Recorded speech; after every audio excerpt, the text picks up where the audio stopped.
یہ سوال ہمارے ذہنوں کے اندر آتا ہے کہ قرآن کی ایک نہیں کئی آیات اور ایک حدیث نہیں بلکہ کئی احادیث دنیا کی مذمت اور برائی کو بیان کرتی ہے،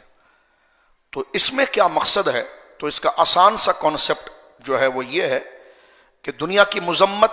اس کی مخالفت، اس کی برائی اس لیے بیان کی جاتی ہے کہ جب بندہ دنیا کی آسائشوں، دنیا کی بھلائیوں، دنیا کی فائدوں کو استعمال کرتا تو ہے، لیکن وہ اللہ کی بندگی کو بھول جائے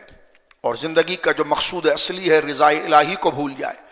اللہ رب العالمین کی اطاعت و فرمان برداری کو بھول جائے، تو پھر یہ دنیا کی مذمت ہے۔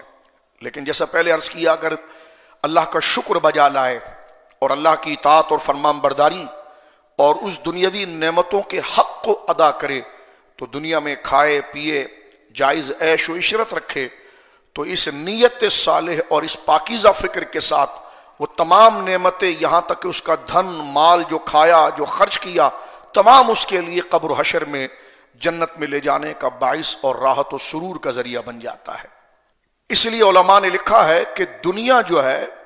مومن کی وہ دنیا اچھی ہے کہ جو اس کو اللہ کے قریب ہونے کا ذریعہ بن جائے، کیونکہ اللہ کے قریب ہونے کا ذریعہ یہی رشتے ناتے ہیں، ماں ہے باپ کی اطاعت، ماں کی اطاعت، بہن بھائی کے ساتھ شفقت و محبت، اولاد کی تربیت، جائز مال کمانا، کھانا استعمال کرنا جائز طریقے سے، اللہ کا شکر ادا کرنا، اس کی عبادات کا خیال کرنا، شریعت مطہرہ کا خیال کرنا، وہی جان وہ مال جو اسے اللہ نے دی ہے اپنے دوستوں کے ساتھ ہمدردی اور محبت اور جائز آسائش میں خرچ کرنا، پھر اللہ کے دین کی سربلندی کے لیے، اللہ کے دین کی اشاعت کے لیے، اللہ کے دین کی نشر کے جو ذرائع ہیں اس کو بروئے کار لانا، تو اس اچھی نیت کے ساتھ یہ پوری دنیا اس کے لیے بصورت عبادت بن جاتی ہے۔ قرآن کریم نے واضح طور پر فرمایا سورہ آل عمران کی آیت نمبر 14 میں کہ اللہ نے فرمایا کہ ہم نے خود جو ہے تمہارے لیے کچھ چیزوں کی خواہش تمہارے اندر پیدا کر دی ہے، زُيِّنَ لِلنَّاسِ حُبُّ الشَّهَوَاتِ، ہم نے کچھ چیزوں کی خواہشات، آسان معنی اس کا یہ کہ کچھ چیزوں کی خواہشات، کچھ چیزوں کی تمنائیں، کچھ چیزوں کی آرزویں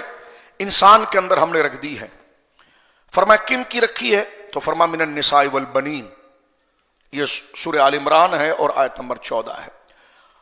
عورتوں کی، یعنی ایک شخص کو شادی کی حاجت ہوتی ہے تو جائز تقاضا جو ہے، تو فرمایا یہ تمہاری طبیعت اگر نکاح کی طرف راغب ہو جائے اور عورت کی طبیعت نکاح کی طرف راغب ہو جائے، تو فرمایا ہم نے خود پیدا کی ہے، اور فرمایا والبنین، اولاد کی محبت ہم نے خود پیدا کی ہے، والقناطیر المقنطرۃ من الذهب والفضۃ، فرمایا اسی طرح سونا چاندی کو جمع کرنا، یعنی مال و دھن جمع کرنا، اس کی کشش ہم نے خود پیدا کی ہے، اور فرمایا اسی طرح سواریاں ہیں، اسی طرح دنیا کے انعامات ہیں، فرمایا ذالک متاع الحیات الدنیا، یہ تمام چیزیں جو ہے وہ دنیا کا متاع ہے۔ متاع بمعنی یہ ہے کہ دنیا کی وہ عارضی چیزیں ہیں جس کو لے کر بندہ اپنی زندگی اور دنیا کو گزار سکے، اور آخر میں اللہ نے ارشاد فرمایا جہاں یہ آیت نمبر 14 مکمل ہوتی ہے، واللہ عندہ حسن المآب، اور حقیقت یہ ہے کہ اللہ رب العالمین کے پاس اصل تمہارا ٹھکانہ ہے، یعنی دنیا کی لذتیں تو تم نے لے لی، سیر و تفریح کر لی جائز طریقے سے، بیوی بچوں کے اندر اشغال بھی تم نے کیا،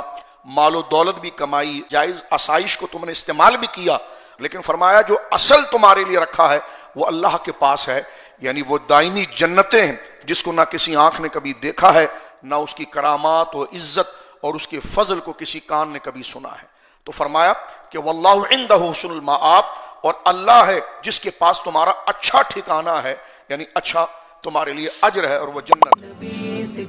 زندگی کے تمام شعبوں میں دینی رہنمائی حاصل کرنے اور آخرت کو بہتر کرنے کے لیے ہمارے YouTube channel Islamic digital studio کو سبسکرائب کر لیں اور بیل آئیکن بھی پریس کر لیں۔ قرآن سے بھی ملاتا ہے ہمارا